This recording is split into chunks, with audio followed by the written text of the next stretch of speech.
older sister, her name is Linda. She's a devout Christian woman. In church constantly. Not only at the worship services, but man, she facilitates Bible study, Sunday school, and she sits on the board of directors. When she's not in church, she's out helping out at charity. Yeah, when she's not in church, helping out at charity, she likes to go to stage plays. She likes live entertainment. She invited me to go to a play with her the other day. I picked her up. We went, took our seats. The play depicted a group of criminals trying to crack a safe, and every other word was fuck. You crack this fucking safe, you motherfucker. Fuck you. Fuck you. You crack the fucking safe, you cocksucker, motherfucker. And it had no effect on my virgin ears. But every time they unleashed the F-bomb, she flinched. It was like somebody was shooting electricity up through her body, you know? At least a half a dozen times during the play, she leaned over, whispered in my ear, "Jack, I'm so sorry. I didn't realize there's going to be so much profanity." So mercifully, the play ended. The lights came up. That's when my deviant little brother of mine kicked in.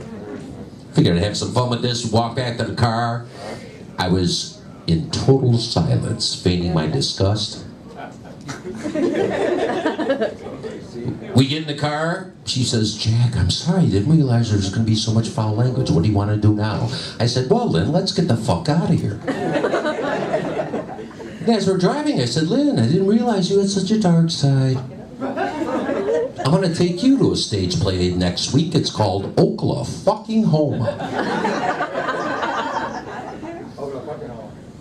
We laughed. It was a great sister-brother bonding moment. She assured me she'd save me a seat in heaven, which is good. Definitely good. No doubt about it. Well, I got to get out of here, but before I do, I want to shout out the Grand Rapids.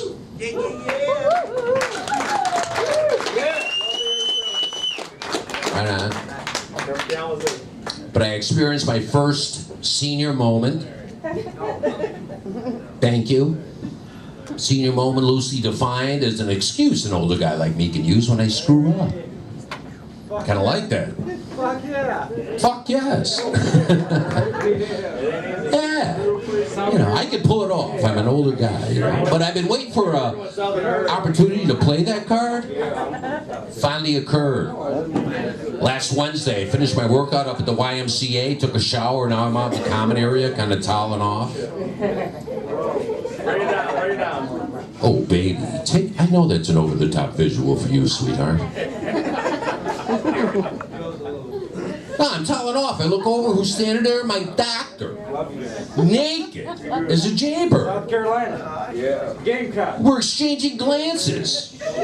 Now, I don't feel inhibited because, after all, my doctor's seen me naked before, but how often do you get to see your doctor in the buff? So I'm staring at her. I'm in the fucking women's locker room. That's the first of what I hope to be many, many more senior moments. You guys rock, Grand Rapids. That's all my time. Thank you. Good night.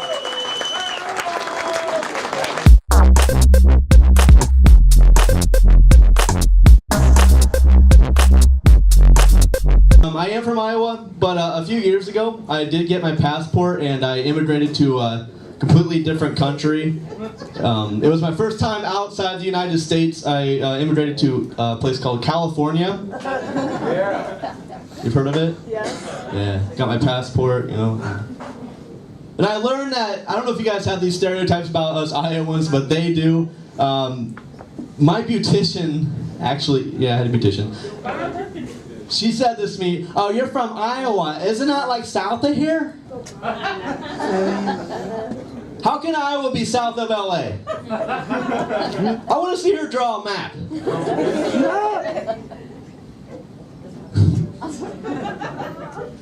And I got this all the time too. "Oh, did you grow a lot of potatoes in Idaho?" "No, I said I'm from Iowa." "What was it like growing up in Ohio?" "I said I'm from Iowa." "Did you say you're from Ohio? Now you're making shit up." But the one I got all the time, and I got so tired of it. "Oh, you're from Iowa." "What'd you do?" There's no city there. Oh, you were a farmer. Oh, corn. You just love the corn? Is that like all you ate was corn? Corn? And I used to be nice about it, like, nah, just because I'm from Iowa doesn't mean I know anything about corn, but now I'm to the point I go along with it. I'm like, yeah, you're right, sit down, let me tell you about my days in Iowa. Every morning I woke up and had breakfast, you know, corn flakes and corn muffins. And then I put on my coveralls, go get on my tractor, which is fueled by ethanol, and by the way, that's corn. Then I would drive down a dirt road, turn on music, listen to my favorite band, Corn. And then I would get out checking my crops of corn, and then come home, have supper, you know, corn dogs and cornbread. And then I would get on the internet and watch pornography.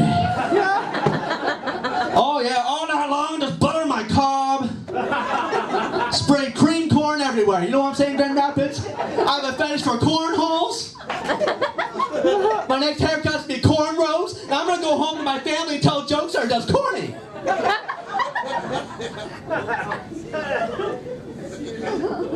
So yeah, you're right. That's all we did. And LA is so much more expensive to live than Iowa too. Like, out there I can never have enough money to be anybody's sugar daddy. Or like a high fructose corn syrup daddy.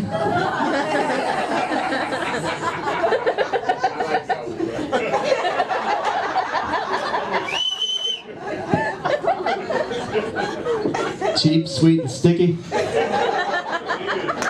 Ladies. Being in LA for 3 years, I experienced my first earthquake. A bucket list. That woke me up at 6 in the morning. Like, I was in a daze. I was confused. I could not remember what Iowa taught me to do during an earthquake. So I just stopped, dropped, and rolled. A joint. This isn't so bad. If you've never smoked earthquake, you should smoke during one.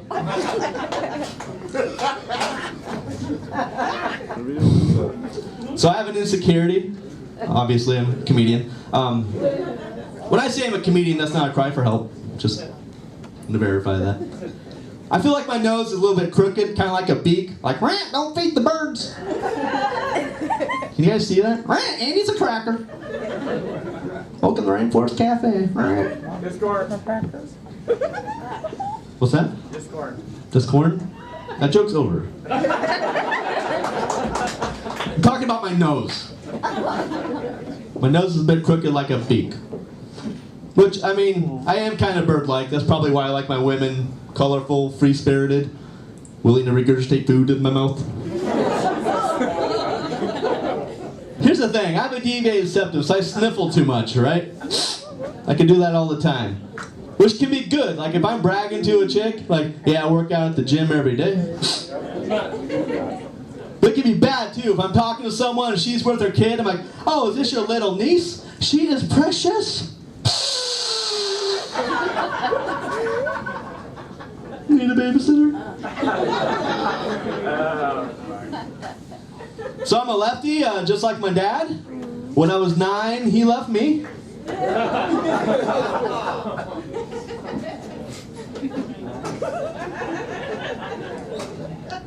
Don't worry, he's a great father figure for my stepsister.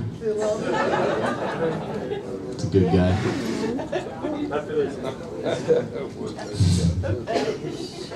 I don't know what's going on over here.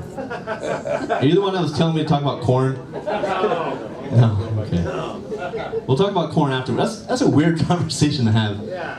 So Anyway. talk about it. All right, thank you. Can we move on? Please do. Oh shit.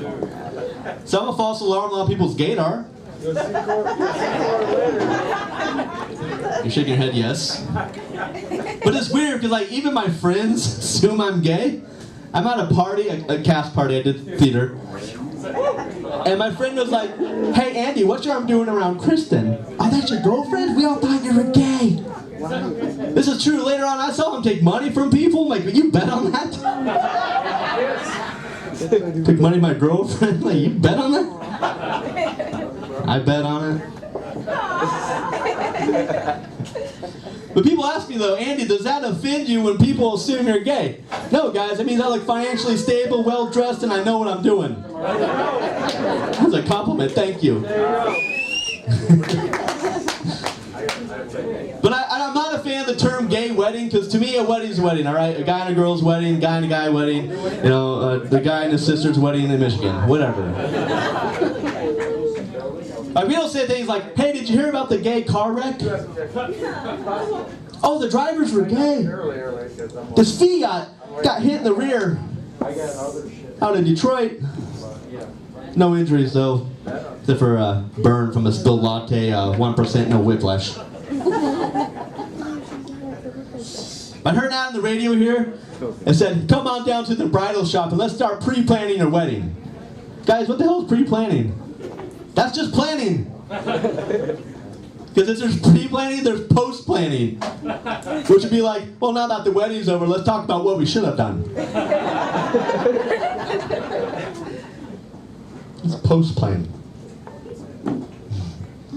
Alright, I really like being here. This is fun. Thank you guys for having me here. So, I think the tea's ready.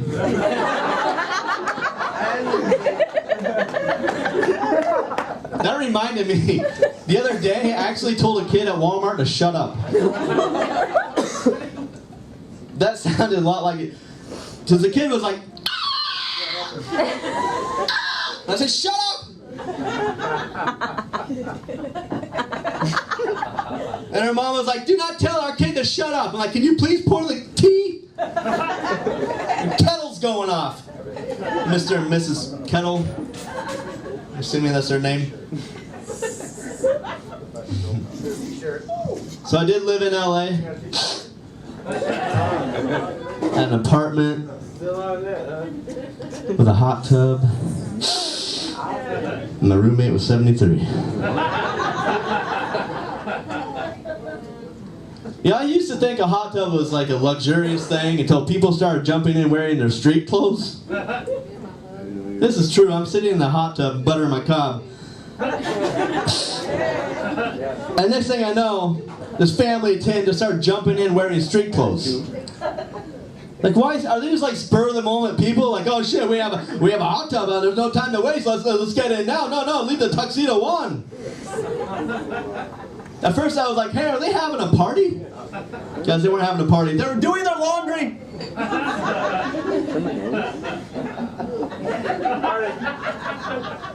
People jumping in. So here comes the Tide, pouring scoops of Tide in. What? I'm surrounded by dirty soap suds, Tide balls floating by me. Next thing I know, I'm told I have to run in circles with the Rodriguez family because now we're in the spin cycle. Sometimes I would take my girlfriend down to the hot tub though, and she'd be like, this is so romantic. And I say, oh yeah? Wait till I bring out the fabric softener. I like being here. I like being here. Is it normal to say hi to strangers in Michigan? No. No? Yes. Yes. Strange. Strange. It's nice. It's normal in Iowa. But in LA, that freaks people out. Well, they're assholes. Right? That's it. You making a toast? One time I said hi to this guy in LA. Talking about the guy on the fucking high interstate or what? And he gave me the eyebrow raise. Where's that though? Have you seen that? I go, hi, he goes.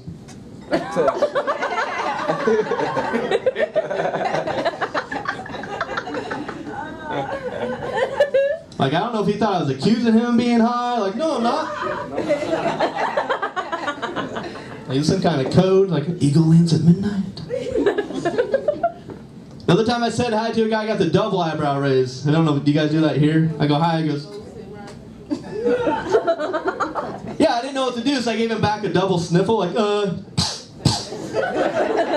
But then he one-upped me with the triple. Have you seen that one? I didn't know how to react, so I got naked. I win. Guys, Guys, I'm Andy Hartley. Thank you so much for having me here.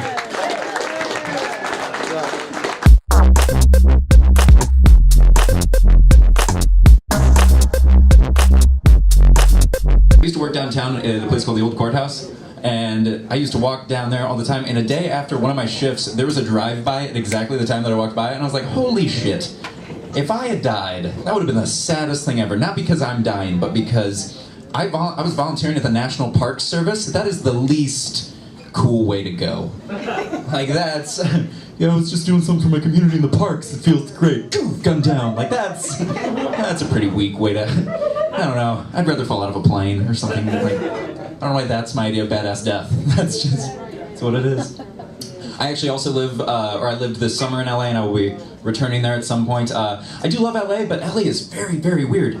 For instance, like you see billboards for things that you are not prepared for. For instance, I saw a billboard that said, "Do not wait 24 hours to report your missing baby." What the fuck? Like, first of all, at hour 4, I'm reporting a missing baby. Because they don't have places to go. I'm not assuming it's like, oh, he's got baby shit to do. Like, that's where they hang. Like, that's 24 hours. What the fuck? Doesn't make any sense. Also, so I made a mistake one night. I was down in Inglewood at night. And for me, I shouldn't be there. I'm very seeable at night. I reflect shit. Like, let's be real. Half of you are blind right now from just these lights on me. It's like when I'm walking down, and I'm trying to get to my car because I have a friend who lives down there. And I'm walking to my car, and from across the street, I'm getting ready to cross to get to my car. I hear 2 dudes yell out, "Yo, Saber." Me? And they were talking to me. They apparently have a gang member whose nickname is Saber, who looks like me.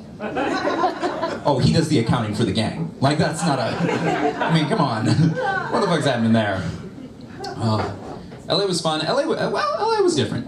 I've figured out that people assume that I am gay based on geography, which is very strange. For instance, here, 90% of you in the audience are like, like, he's a little bit fresh. But in LA, everyone's like, I'm the toughest guy there, and that is so strange to me. They're like, oh, I bet he knows how to change a tire. He's from Missouri. I'm like, hell yeah. That's great. Fear me, it's 6'1", 155 pounds. I'm, rocking it. It's for being a fat guy, though. I don't like that there. No, but LA was fun, but LA was different. Okay, I'll be honest with you. I got trick dated at one point. I did not know that I was on a date, and when I ended up on a date, that was a bit different. I ended up in a club, and all of a sudden, I felt a hand grasp me, and I was like, whoa, that was more intense than I'm used to. I was not prepared for that. No, there's no way to recover from being on a date that you did not know you were on. You can't be like, oh, this has been lovely. Like, you gotta, especially like there were no signs. And I just realized the importance of being like, this is a date. Ladies, from now on, if I'm interested in you, I'm telling you, because I don't want you to feel what I felt, which was, oh hell, I'm stuck. That is true, that is life, that is the thing that I live. It is, I am different though, being from St. Louis and being from all over. Also, the weird thing about people thinking that I'm gay is people ask me, it's like, oh, are you gay, do you have a boyfriend? I'm like, well, first of all, that's just flattering, because that means that they think that I'm good with commitment. Look at me, having a boyfriend in your mind and shit. No, no I don't. No, I'm not. But then the response normally is like, oh, you just don't know it yet. What? That's not a legit response to that. That's not it's not like the forecast. It's not like, well, it's Monday, today's a 15% chance of penis. Tuesday, we're looking at a 22% slightly raining. Ew, that just had weird connotations that I was not prepared for there. I am 21. I know I look like a child. It's just something I've had to accept because I got on a plane recently and I was told that I was not allowed to sit in the emergency exit row because I was not old enough. They did not know how old I was. By the way, that age is 15 years old. That is just that's a hard way to get onto a Southwest flight. Like and you're 15. Okay, I'll go to the back. Youth, what was I talking about? Being young. Oh, I am 21, so I've been partaking a little bit of the drinking, which is fun, but not great because all of a sudden, when you're in college, which I am, our friends drink a lot more than they're prepared for. And I figured this out recently when we pulled a hangover and lost my friend John for 2 hours. That was not great. And I knew the night was gonna go bad. When I was hanging out at a friend's house, and all of a sudden John comes stumbling in the room, and there's about 50 or 60 people at the house, and he grabs me and he goes, "Ryan, where's John?" He's the only John at the party. He was asking where he was. I was like, "You're John." And he goes, "Awesome." And then left. And he was just gone for 2 hours. We were like, oh God. Now what he claimed that night is that he went by my car and just started throwing up. We found my car. There was no vomit, which means he started, I guess, coding a random car, which is like, oh God, why? Why, John? We did find him 2 hours later. I didn't find him, but my friend Trey found him, and the only thing I saw... Why'd you laugh at Trey? What was the... That was your trigger name of like, comedy's happening.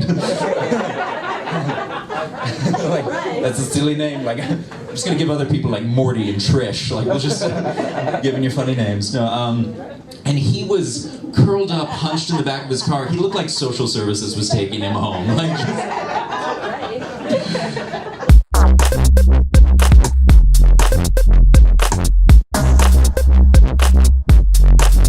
I want to talk about something kind of serious, and before I get there, I'm going to talk about what happened. So, I went to jail. Has anyone in here been to jail? Never. So is drunk tank and jail different? Because if it is, I went to drunk tank. No, it was not good. I thought prison, jail, and drunk tank were all the same thing too. So I was panicking. But here's how it happened. First off, I'm the good one. I have 2 siblings, an older brother who got a DUI, who should have gotten one for 2 years. He was just a champ at doing it. But he made a mistake. He ran out of gas. And he's like, well, I better push this car. He has the door open. He's like, well, this is boring. I better put the keys in so I can listen to music. DUI. So my sister went to... My baby sis, shoplifted. Wow. Yeah, she shoplifted. And the funniest part about it was at Walmart, and they got her, and they were like, give me my stuff back. Give me my stuff back. And she was like, I didn't take anything. And they're like, come with me. And then she got put in a cop car. Best part is, she stole the purse and mascara. They only saw the mascara, she kept the purse. Which is bullshit. And she got community service at a church with the kittens. She just got everything she needed. Me, what I did is I don't know until later. So, I go out with a friend to B-dubs. We have some shots. We go to Gardella's. He gets free drinks all night. And now I just brown in and out the whole night. Oh, it gets pretty bad. For some reason, I'm somewhere. For some reason, I'm in a new place. And now I'm walking outside with no socks in the middle of winter. This happened 2 years ago about this time. Just middle of winter, no socks, 2 coats that aren't mine. And I'm just walking. And apparently, and this is in the police report, that's how I know all of this. Because I had no idea what happened. I walk up to a building, and I want to take a shortcut. So I try to get through. It's about 4 a.m., I can't get through. So I'm like, ugh, you know. I pull a sock out of my pocket, I start chewing on it, because it says I was chewing on a sock. I only can imagine that because someone else later in the day, the next day after I got out, said I had pizza, and I probably put hot sauce on that pizza, and I needed to cool it off with a sock. So I have a sock in my mouth. Not on my feet, and I can't get through this shortcut. This building at 4 a.m. So I reach in my coat. I have makeup. And I draw on the building. The cops show up. The people inside thought I was trying to break in. I was trying to take a shortcut. It's cold out. I don't have shoes. Help a brother out, you know? No, they call the cops like dicks. The cops show up. And if you know anything about me, which you don't, I was sent to the wall in 1st grade, and I cried. I don't like getting in trouble. I'm the good one. The cops show up. I start crying uncontrollably. I'm in the cop car. I don't know how I got in, but I'm in them, and I got handcuffs on. And I don't want to be in handcuffs, and I start thinking to myself, you know, Al, you're the last one. Sean and Laura both went to jail. You're the last one. You know where Mom would like you more than jail is probably the hospital. You get some leniency there. And I thought to myself, I should try to cut my wrist a little bit with these handcuffs. That thought was actually said out loud. I read in the police report. So now I look suicidal. And I kind of remember just saying in my crying state, I'd rather be in the hospital and cut my wrist with these hands. It wasn't good. It wasn't good. And then we get to jail. I'm crying. I make my phone call. Oh, my mom's sad. Oh, she's sad. But that doesn't matter. Now I have to fucking man up. I'm about to go in the drunk tank. Have you guys seen American History X? I'm like Edward Norton. Going out to, what is it called? The lot? The park? When he goes out there and he takes off his shirt and just does some, like, what's it called? The yard? The yard. So I treat it like I went into the yard, but I'm in drunk tank. So I start doing push-ups. I remember this part, because I'm terrified. I need to let them know who's the dominant person in this room with 8 of us. If you've been in like most schools, there's a little ridge on windows. I start trying to do pull-ups, but I'm cheating like they teach you in P90X. I'm pushing up. I'm pushing up. I'm pushing up. I start panicking. I press the button. Hey, can I get out, please? Fuck up. Hey, can I get out, please? Everyone's napping. Everyone's asleep. It's 5 a.m. They've already been in there for 3 hours. I just fucked up later. And then I was like, well, shit. How can I be the king of this place, man? And I look around. There's a toilet. Toilet paper's mine now. And I go to sleep. I wake up 3 hours later on a pillow of toilet paper, realizing how big I fucked up. This is the one thing everyone needs to hear. I just roll it to the next guy, lean this way. My dad picks me up. I'm still intoxicated. I have no idea what happened. No idea. I don't know. I painted a wall with lipstick and mascara. I have no idea I did that. I have no idea I had socks in my mouth. I have no idea. And my dad's like, what'd you do? I'm like, I don't fucking know. Can we just go? And then they give me my belongings. I'm like, this isn't my coat. They give me one coat, mind you. I didn't know I had 2 until later. So I get my coat, we drive away, my dad gets pulled over, which is just comical to me. And his insurance is expired. And I'm just like, oh, that's great. Now I'm not the bad one. It's you. We get home, I have to work in 3 hours. My phone's just blowing up. Al, where'd you go last night? Al, where'd you go? You took someone's coat. I'm like, I got the coat. Mind you, I think I have one coat. I have the coat. I can come meet you guys. Good, because there's a wedding ring in that coat. Who the fuck puts a wedding ring in a coat? So I go to the house, and crazy ass, I won't say bitch, but she was a bitch. Crazy ass comes out, and I was like, Trent, here's the coat. Trent takes the coat, takes it inside. Here she comes. She's like jogging to my car, throws the coat at me. That's not my coat. Where the fuck is my wedding ring? That's what they gave me. She dives for my car keys and I slap her hand. Trent, I'm out of here. Woo! And I go to work and turn off my phone.